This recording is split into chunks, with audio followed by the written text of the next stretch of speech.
একটু বৃষ্টি হলেই যেন পানির নগরীতে পরিণত হয় সিরাজগঞ্জ পৌরসভার ৯, ১০ ও ১১ নং ওয়ার্ড। রাস্তাঘাট তলিয়ে যাওয়ার পাশাপাশি দিনের পর দিন জমে থাকে ময়লা ও পয়ঃবর্জ্য মিশ্রিত পানি। এতে বাড়ছে পানিবাহিত রোগের ঝুঁকি। আর সবচেয়ে বেশি দুর্ভোগে পড়ছেন শিক্ষার্থী ও সাধারণ মানুষ।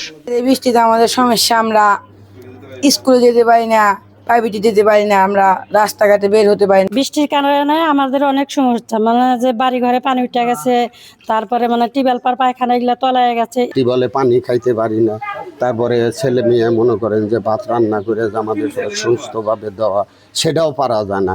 সিরাজগঞ্জ পৌর কর্তৃপক্ষ বলছে, অবহেলিত ওয়ার্ডগুলোতে অগ্রাধিকার ভিত্তিতে উন্নয়ন কাজ চলছে।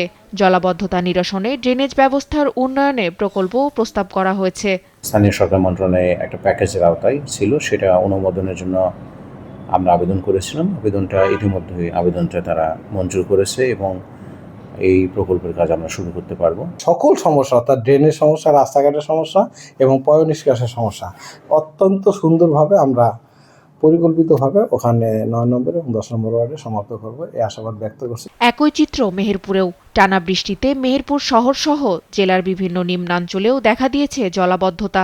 হাঁটু সমান পানিতে ডুবে আছে সড়ক, অলিগলি ও বাড়ির আঙিনা। কোথাও কাঁচা ঘর ভেঙে পড়েছে, কোথাও আবার পানিবন্দী হয়ে পড়েছেন বহু পরিবার।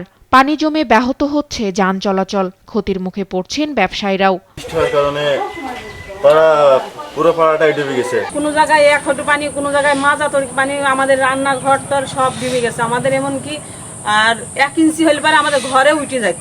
অন্যদিকে ক্ষতিগ্রস্ত এলাকা পরিদর্শন করে দ্রুত সরকারি সহায়তা দেওয়ার আশ্বাস দিয়েছেন জেলা প্রশাসন। গতকাল তো ইওনো গিয়েছিল, আমাদের বরাদ্দ বন্টন করা, উপজেলা ওয়াইজ বরাদ্দ ইতিমধ্যে বন্টন করা দেওয়া হয়েছে, অবশ্যই তারা বরাদ্দ পাবে। দ্রুত কার্যকর ড্রেনেজ ব্যবস্থা, পানি নিষ্কাশন এবং ক্ষতিগ্রস্ত মানুষের পাশে দাঁড়ানোর মধ্য দিয়েই এই দীর্ঘদিনের দুর্ভোগ থেকে স্থায়ী মুক্তি মিলবে, এমনটাই প্রত্যাশা স্থানীয়দের। তাসফিয়া ইসলাম, নিউজ ডেস্ক, দেশ টিভি।